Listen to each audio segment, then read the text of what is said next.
which is the greatest muscle car of all time. So in typical Dream Car Garage fashion, we're not going to talk about it, we're going to prove it. 7 stock original cars out of the LMC showroom. 1 day, 1 driver, 5 tests, 1 winner.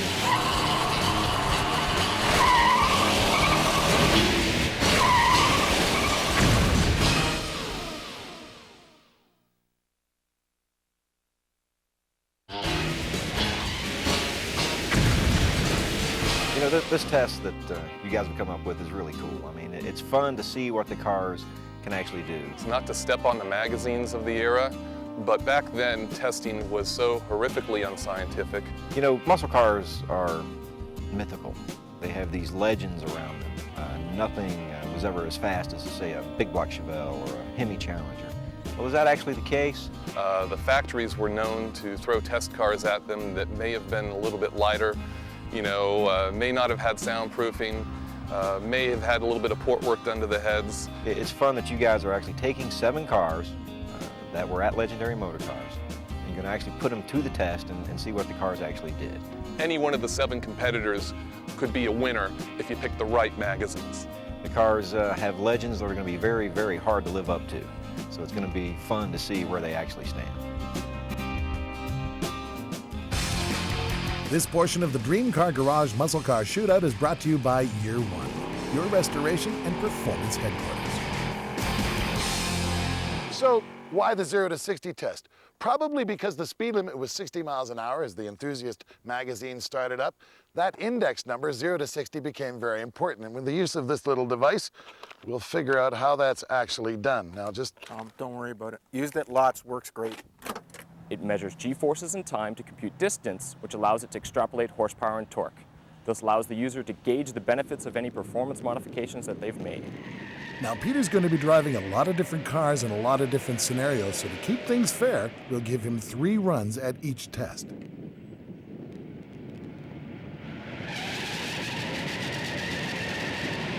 It only takes 5.677 seconds for the excuses to begin. All right, I can try and make excuses. The tires are only 14-inch. I spun them too much every single time. Now keep in mind, we're leaving 25 pounds of pressure in the tires the way you would drive it on the street for all the tests. If we drop the pressures way down, maybe it would hook up a little better. And if I had a little more practice, I think I could get it to hook better. But we got 3 runs, that's it.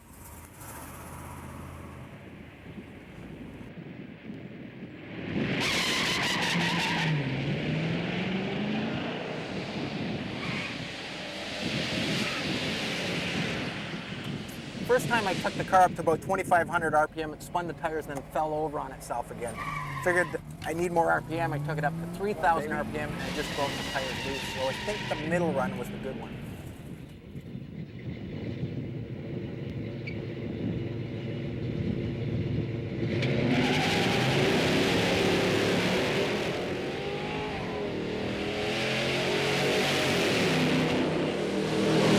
Good thing we have 3 runs, because the first run I got too much wheel spin. The last run I bogged a little bit off the line. I didn't give it enough gas. The middle one I think we got it pretty much right, hooked up, worked pretty good.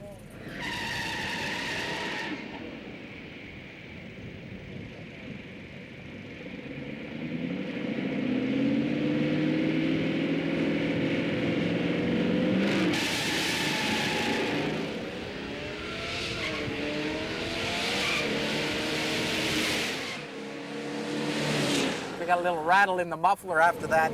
First time off the line, it bogged a little. Second time I gave it a little too much RPM, spun the tires. Third time hooked up pretty nice, a little less RPM. Thing hooked really hard. A lot of the guys think these bosses don't run. I'll tell you, at the low end, it worked really nice. Well, very rarely when you think of great muscle cars do you think of a Buick. You probably think of a Buick as your grandfather's car. Well, by 1970, they had it figured out. They had the 455 Stage 1, 510 foot-pounds of torque at 2,800 RPM. You were barely off idle, and you could roast the tires with that sort of torque. Think about this, a 69cc combustion chamber, intake ports that flowed better than the 455 Pontiac and the Chrysler. This motor weighed 72 pounds more than a small block Chevy and a whole 100 pounds less than a big block Chevy. The Quadrajet carburetor, 730 CFM. intake valves on the motor, two 12-inch intake, a 175 exhaust with great flowing heads. The combustion chamber was also designed, he was one of the first guys that understood how flame propagation worked in the combustion chamber, and he unshrouded the valves, making a very efficient head. These cars weren't lightweight. An automatic weighed 3,800 pounds, a 4-speed weighed 37 and change. Not all GSs had disc brakes, but when you ordered it, you got an 11-inch rotor in the front, which helped haul this car down. Buick Motor Division certainly isn't known for building outrageous performance cars. Dealer said, hey, we need a muscle car. We got to find a body platform. So you had the chassis, you had all the ingredients to build a muscle car. They had the hardware, so why not? It's not too difficult to take it that extra step and jump into the ring. You know, the factory engineers in particular, Buick did a great job. They built probably one of the best sleepers of all time. Year One's had a fast race for the last 3 years at our Bristol Bash, and Buick's won it every year.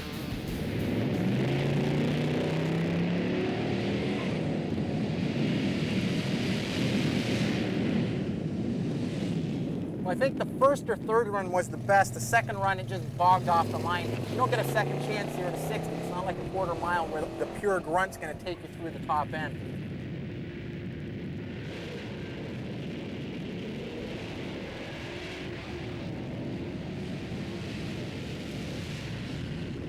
The first run, the car hooked up really nice. I think the 0 to 60 time is going to be good. The second run on the 1-2 shift, it felt like it slipped a little bit, so I'm not going to do a third run. I want to save this car for the quarter mile on the Burnout contest.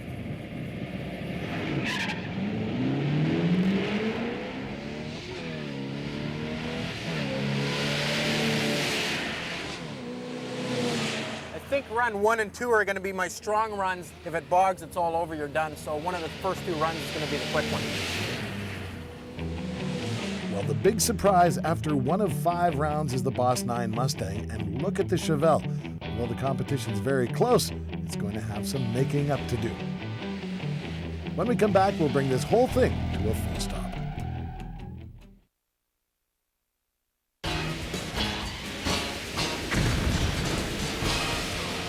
This portion of the shootout is brought to you by Satisfied Brakes, manufacturers of Grand Sport carbon ceramic performance brakes. If you're not using Grand Sport pads, what's stopping you? Now, if you bought a muscle car back in the day, you knew the thing wasn't going to stop fast, but you hoped it was going to stop. Now, this is a part of a rounded performance test, so we're going to have to test braking. You didn't like my idea with the wristwatch and the whole speedometer thing. Not at all. So what are you going to do? So Steve Ruiz comes up from Stop Tech Brakes. Now, he's got this Stalker radar gun. He took it all apart, did something to it, plugged it into the back of his laptop, so you just have to get to around 60 miles an hour and hit the brakes. You don't have a clue what he's doing. You can't even explain it to him, can you? You just know it works. You've got to have faith that it will work. So we have faith in Steve. Now, as far as friction material is concerned, we wanted to make it fair. Didn't quite know how, so we went to Paul Fix from Classic Tube. Through these late 60s, early 70s cars, they were all single piston, disc brake calipers up front, drum brakes in the back. But to equalize all these cars, we had to have pads and shoes that were identical. So Satisfied came out with this perfect set for all these cars, custom made. They should perform, as far as braking goes, equivalent.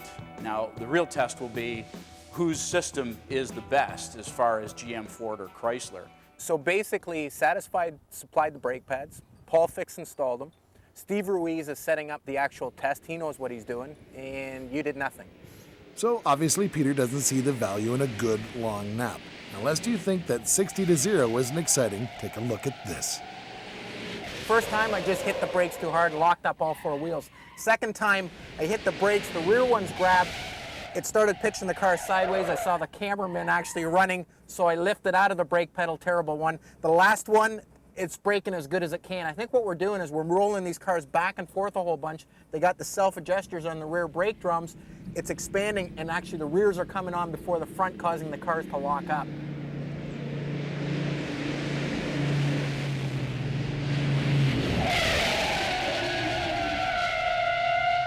Definitely an exciting car under braking. First time I braked really hard and I could feel the back wheels lock up. The problem with getting the drum brakes to be a balance at their maximum potential to slow the car and not actually lock up. So a lot of the cars were limited in their performance by the rear drum. Dick Teague, the chief styling guy for AMC, decided in '65 that they had to build something with a little bit more performance and a little bit more style. Let's face it, if you had an AMC, you were a little bit different back then. What he came up with is the AMX, which stood for American Motors Experimental. Well, they had learned from all the other manufacturers, in order to produce a great muscle car, you have to go with a small, fairly lightweight package, put a fairly big motor in it, in this case a 390, 315 horsepower, but it wasn't so much the horsepower number that was impressive, it was the torque number, 425 foot-pounds of torque. As far as suspension went, when you ordered the Go package, you got Cifra springs, you got better shocks, you got disc brakes up front, you got the E70 Redline tires, and you also got the 2 stripes over top of the hood. Not a bad deal for just under 300 bucks. The power plant in this car, most people opted for the 390. It was basically a 343, but a little bit tougher. Forged crank, forged rods, bigger bearings. That helped at high RPM. Well, the AMX, it's one of the lighter weight performers, I think, there. So it's so as far as that goes, it's got plenty of sport to it. I think that will give it an advantage. I mean, you know, simple physics states that if you're trying to accelerate a smaller mass than something else, then it's probably going to accelerate quicker. We'll see how it turns out, but I expect the lightweight will help the AMX both in drag racing and in slalom.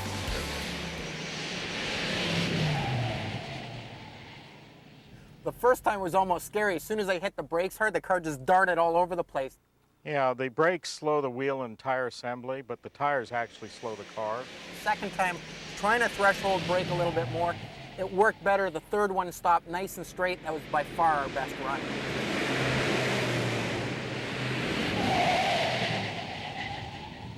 This car under braking, pleasantly surprised. No drama whatsoever. Threshold braking, very easy to modulate the pedal. Easy car to stop straight.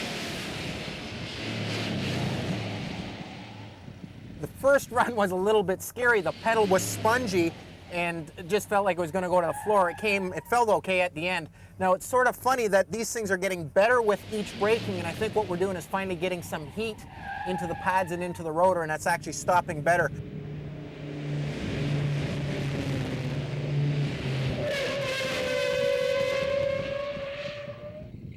It seems like these brakes get better with every stop, and again, I think we're putting heat into the pads. The other thing is these bias ply tires tend to really squirm around, so if you start to get them locked up, you're not going to come back. They're not as easy to modulate as a radial tire. The tendency of the drums, that it's self-energizing, so it doesn't respond quite as quickly. There's a little hysteresis, so if you reach the limit, you're pretty much stuck there.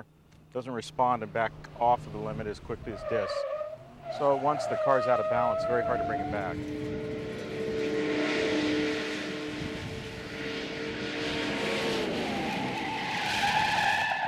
You know, every time I do this test, I realize 60 miles an hour is pretty fast in one of these old cars to just be slamming on the brakes. Try it next time you're on the road. Make sure you look in the rearview mirror before you do it, though. Nothing exciting about this car under braking. The only downside is the floats are set a little bit too low, so when you brake hard, the car really wants to stall. Well, after the second of 5 rounds, the Chevelle redeems itself in braking of all things, and then rockets up the chart to tie itself with the Boss 9 Mustang for the overall lead. When we come back, Peter gets up on the wheel of 7 great dream cars.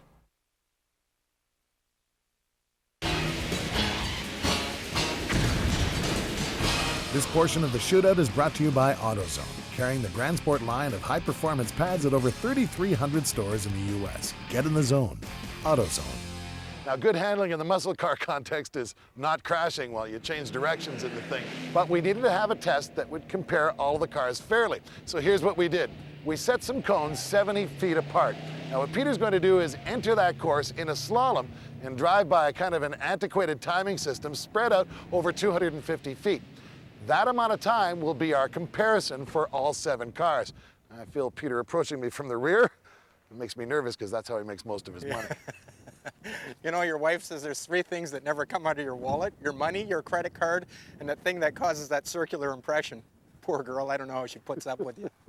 Anyway, Corky has supplied us with a bunch of tires from Coker Tire. These guys manufacture original type tires for all of the muscle cars, and actually most of the cars from the 20s all the way up. They supplied us with exactly the same tire that the car left the factory with.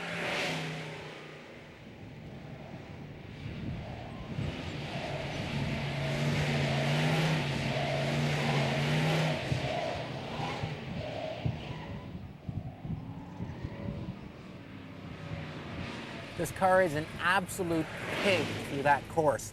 3,800 pounds, no power steering. You're one way or you're the other way. You just can't control the car. No fun again through the slalom.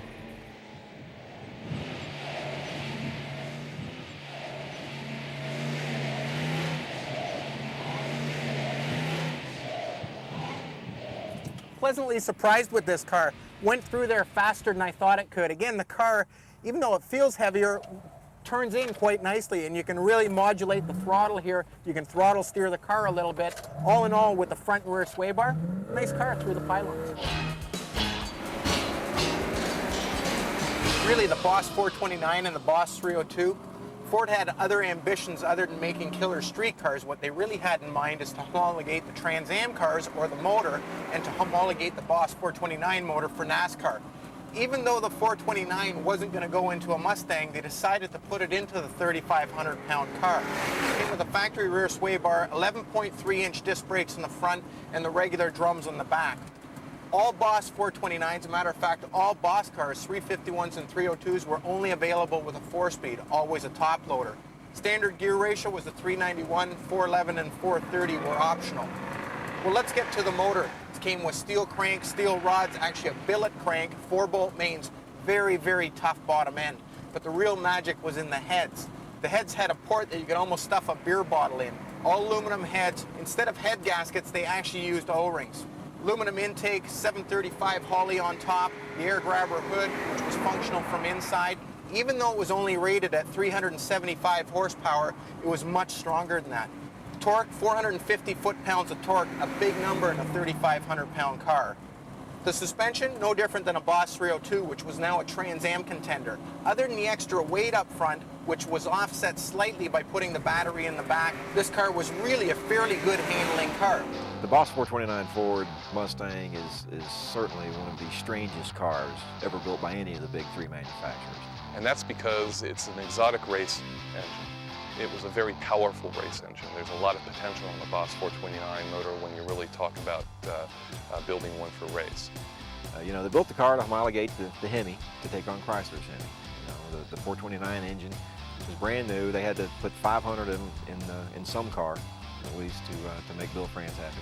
But as it was introduced in the Mustang, it didn't quite meet what expectations people had for it in the late 60s. They were looking, for a Chrysler Hemi killer, because Ford was taking the stab after Chevy had. They were looking for something that would run like a ZL1. What came out was a fast car, but it wasn't quite what people thought it was, so it got this reputation of being a soft runner or a pig. Carcraft in Michigan hand-built the cars. The finished product was really lamented in the press. It was way too nose-heavy. They had to do so much to tone the Boss 429 engine down to make it livable on the street that it gutted the performance, supposedly. You'll find out that no, it's not a high 11-second, low 12-second screamer, but I think it'll nose out every single one of these cars in this competition. And yet, through all that, when you look back on Mustang performance, what is probably the ultimate Mustang? Well, I'd have to say it's probably Boss 429.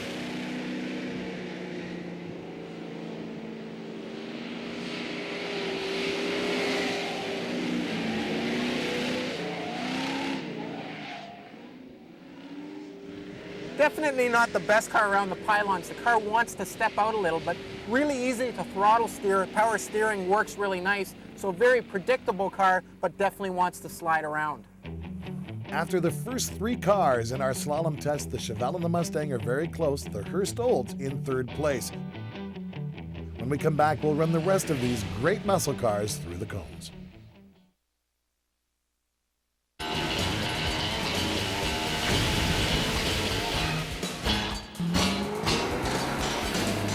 Well, the real thing with any of these muscle cars comes down to the motor. Two options were available in 1969, the Ram Air 3 and the Ram Air 4. As far as transmissions, you could get the 3-speed Hydromatic or you could get the 4-speed, the M21 or the M20 Muncie.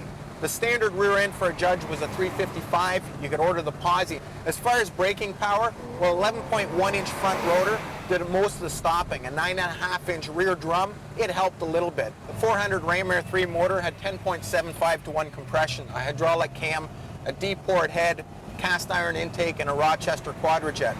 The Judge really signifies everything that the GTO stood for. Primarily, that's performance. GTOs were always good performing cars. And the GTO came out early. It's commonly thought of as being the grandfather of the muscle car movement. But they had some really good marketing men behind them. Jim Wangers, of course, is a genius. John DeLorean. Even though he had some hard times later on, of course, DeLorean was a really good car guy. So they pushed the car. A prime example is, of course, the famous Car and Driver cover, GTO versus GTO.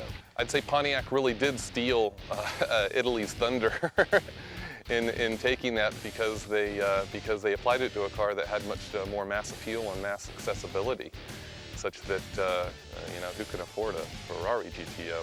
The GTO Judge we've got here is a Ram Air 3 model. It's a 366 horse version. Back then, Pontiac had its own powertrains, and they were super smooth running, super torquey. If it was a Ram Air 4 car, it would probably run better. While on paper, it's only a 4 horsepower difference or so. There's a world of difference between a Ram Air 4 and a Ram Air 3. Pontiac just really knocked it out of the park, and they did it from the very first year on forward.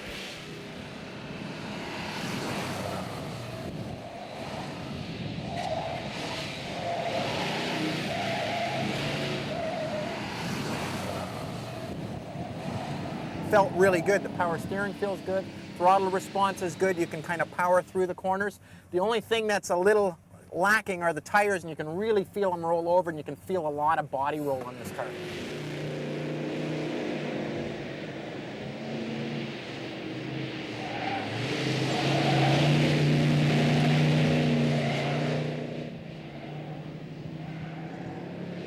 This car is the shocker so far of the whole test in slalom. I can't believe a car this heavy, this car has air conditioning, would go through the pylons the way it did. The way the sway bars work on this car, it stayed fairly level. Nice handling car, and it shouldn't be. It just is.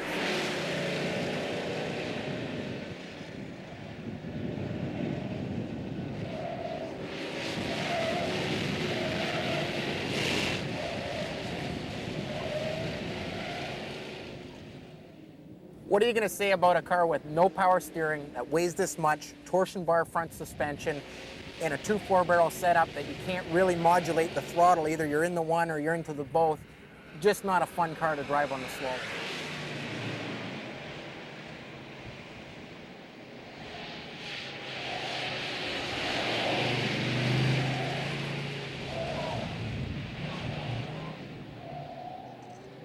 Car is exactly what you'd expect. Short wheelbase, light, nimble car.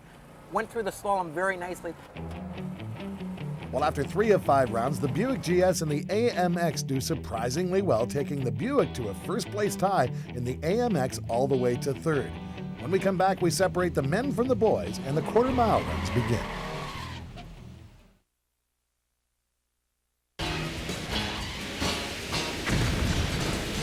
The next test is really straightforward. It's the quarter mile. We're gonna just relax. We're gonna start with the burnout to get the tires hot. Now with street tires, you don't want to go into the water. You just want to go beside them, get them nice and warm. Then we're gonna stage the car. Then we're gonna launch the car, and then we're gonna figure out what the ET is, the elapsed time. It's gonna be somewhere in the 13 to 14 second range, and we're gonna find out what the mile an hour is.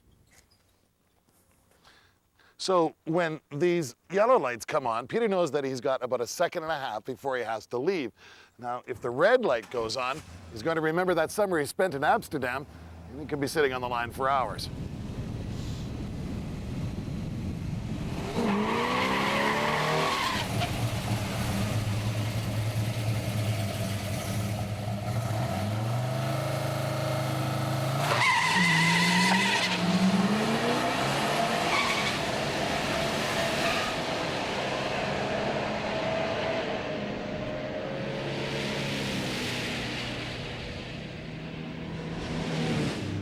This car performed exactly like I'd expected. Easiest car to shift, nice and strong out of the hole, but compared to the other big block cars here, it just doesn't have the grunt at the top end. I mean, it's still pulling, but not pulling the same as the rest of them.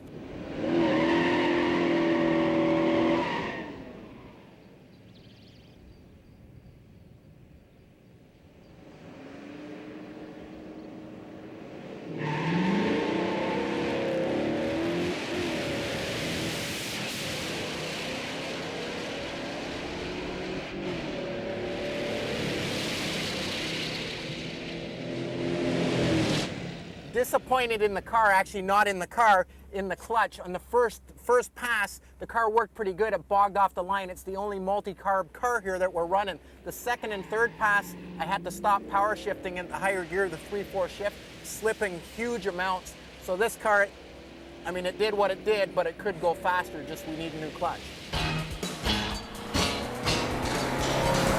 1970, the gloves were definitely off. And what Chevy produced then with the Chevelle, the SS, the LS6, would never be duplicated again. It was the only year they had a 450 horsepower motor in a production car. Pretty awesome. And it wasn't just a bunch of hype. That motor, the Mark IV, was the ultimate in big block performance out of Chevy.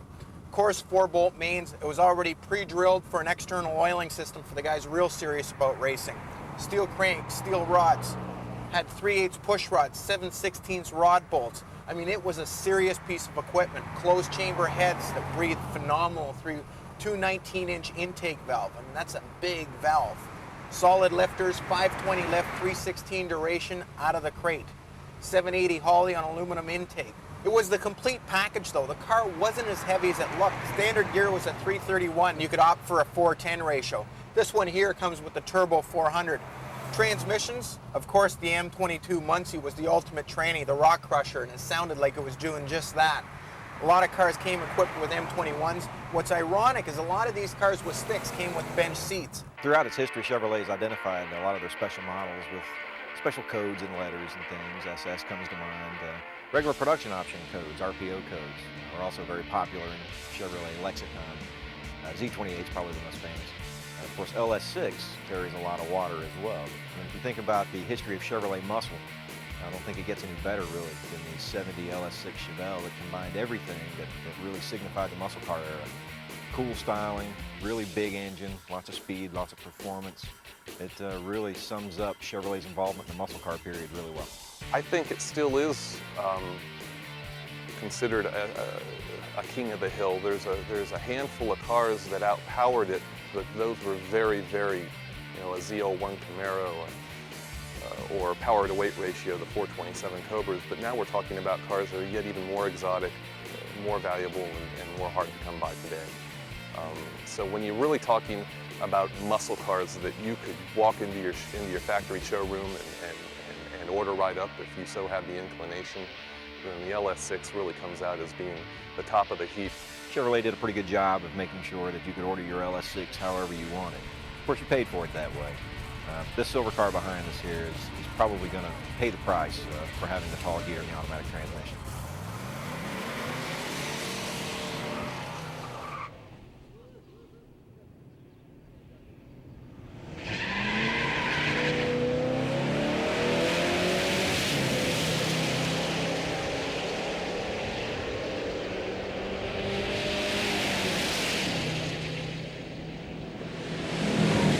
Quite frankly, I'm a little disappointed in the LS6. For starters, I think it's got a 331 gear in this car. With the automatic, it just doesn't pull as hard as a lot of the other LS6s I've driven. First time I spun the tires, that was 100% my fault. Second time, I don't like the shift either in this thing. It's a turbo 400, and the governor is 100% stock. A lot of guys would rework that, so it's shifting kind of at the wrong RPM for drag racing. A little disappointed in this car. Well, after the first three cars, it's the Chevelle, the only car down into the 13s, keeping in mind this is a very warm and humid day. When we come back, we'll run the rest of the cars through 1,320 feet.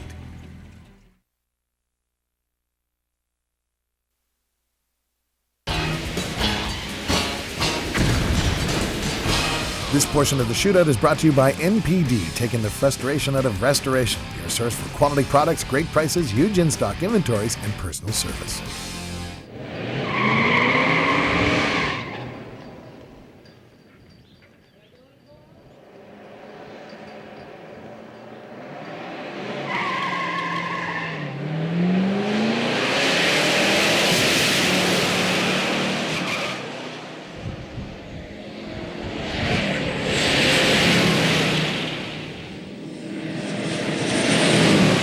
Third one there, I tried heating up the tires a fair bit. I got them a little too hot. The thing kind of bogged after it bit in and it rolled over on itself. So I think the best run is going to be the second one. That's the winner. Well, if mild was good, then wild would be great, and Oldsmobile took the lead on that. They had this dual snorkel hood scoop, which looked like two mailboxes stuck on the hood. They had a rear wing that was actually taken off the design of a Cessna that was at the Lansing Airport. The 455 HO, another one to join the club. Over 500 foot-pounds of torque, 380 horsepower. Keep in mind these torque numbers are at around 3,000 RPM.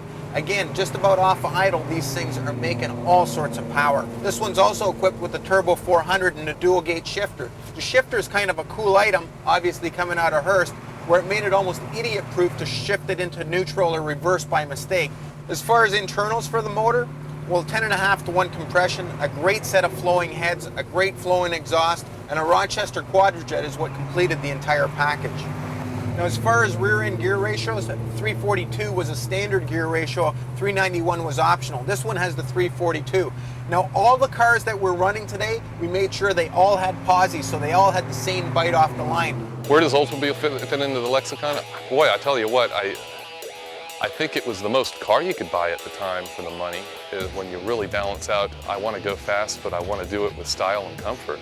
Somewhere in the late 60s, George Hurst and Linda Vaughn and Oldsmobile hooked up and started building some very special 442s. Actually, they're not even 442s, they're Hurst Olds.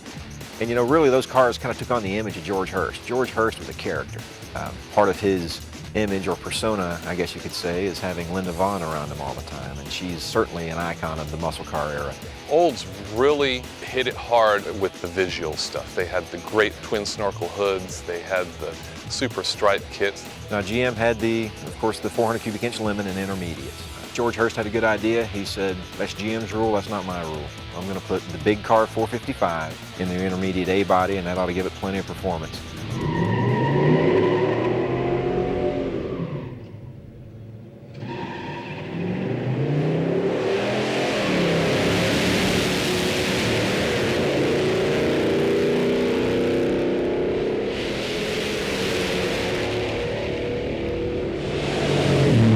I think the first run was the best of the bunch. The second and third run, it just seemed to fall flat on its face, and I probably should have given it a little more RPM, like did a little longer brake stand. I didn't. The tires hooked up really well, and it just went bah. So first run's the best one of the bunch.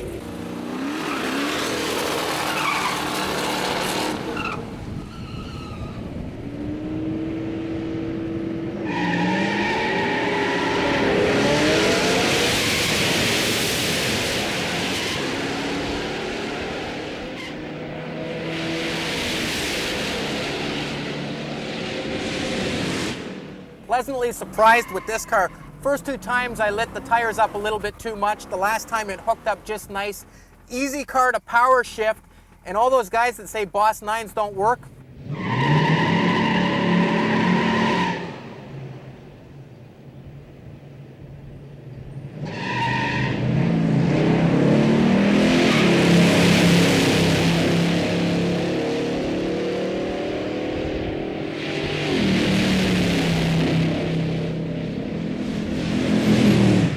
first run, again, it bogged a little bit. The second run, I gave it way too much throttle. I spun the tires.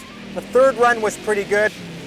It's all about getting used to the tires. I'm certain if I had 2 or 3 more runs, we could run a little quicker, but the rules are 3 runs. That's what we gave it, and that's the time.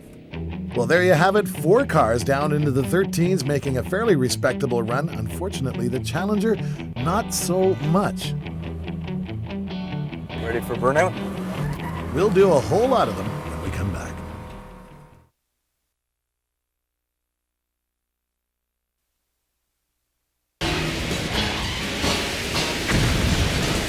So now we find ourselves in a tie between the LS6 and the Boss 9. Now the test that Peter absolutely insisted on is the one that there's no real quantitative way to measure. But every single muscle car enthusiast knows what we're talking about when we talk about a earth-shattering, earth-moving, smoky, big, rotten burnout. Now, you do know how to do a burnout, don't you? Do you know how to eat? Oh, now that's harsh.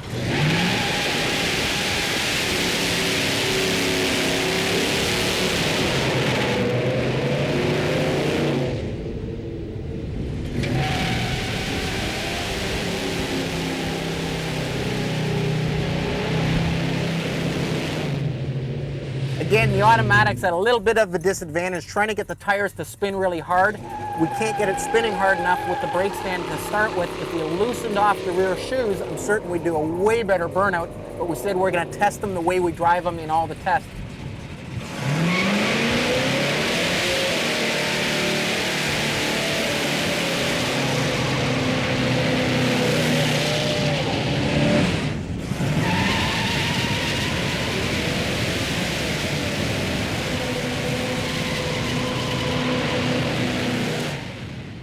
You know, I was a little disappointed with the quarter-mile time on this car.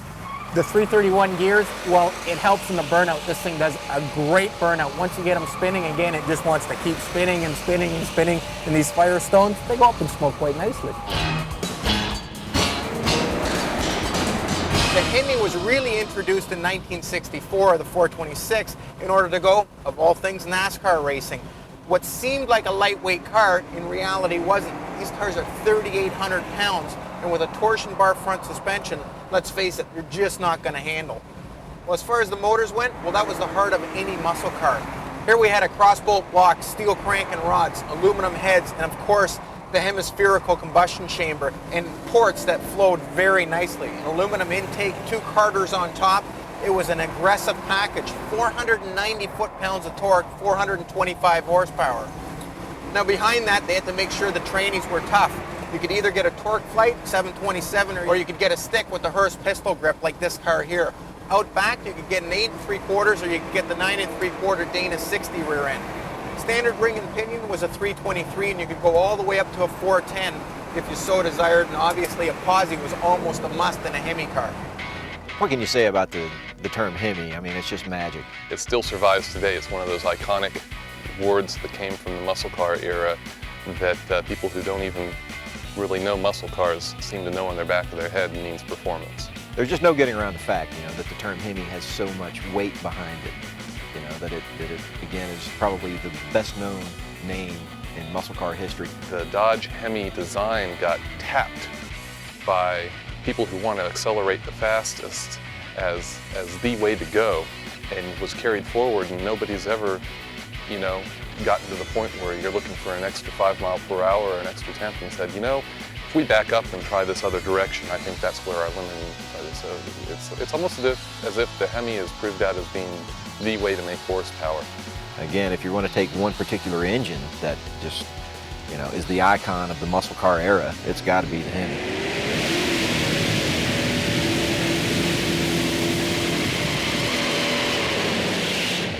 Well, we said we were going to do a real-life test.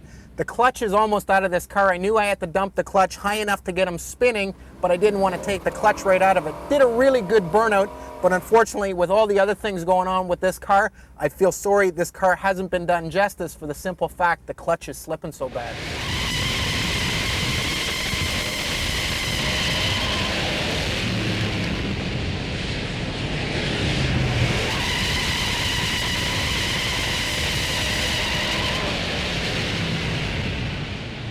Gotta admit, I'm a little disappointed in this burnout. I'm trying to launch it in second gear so I don't have to shift right away and lose all that momentum, but the thing doesn't have quite enough torque like the other cars. These red lightings don't light up as nice as the Goodyears either.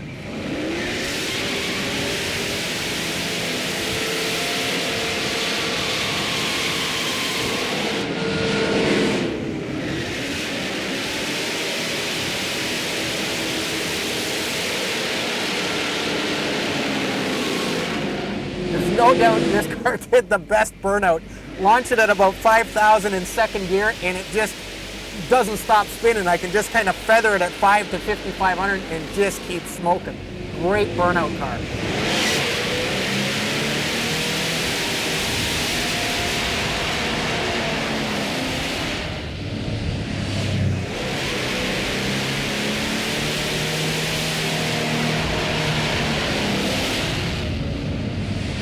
Like the Firestones light up a little earlier, a little quicker than the Goodyears. No problem roasting the tires, and like all the sticks, we're doing the burnout out of second gear.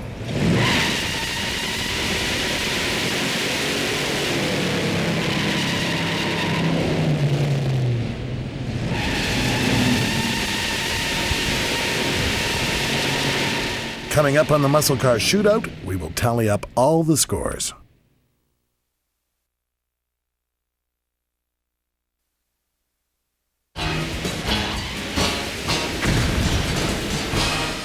"35 years ago, this collection of cars were arguably the fastest cars on the planet. Are they still the fastest? No, and not by a long shot, yet the legend of the American muscle car is stronger now than ever. And why is that?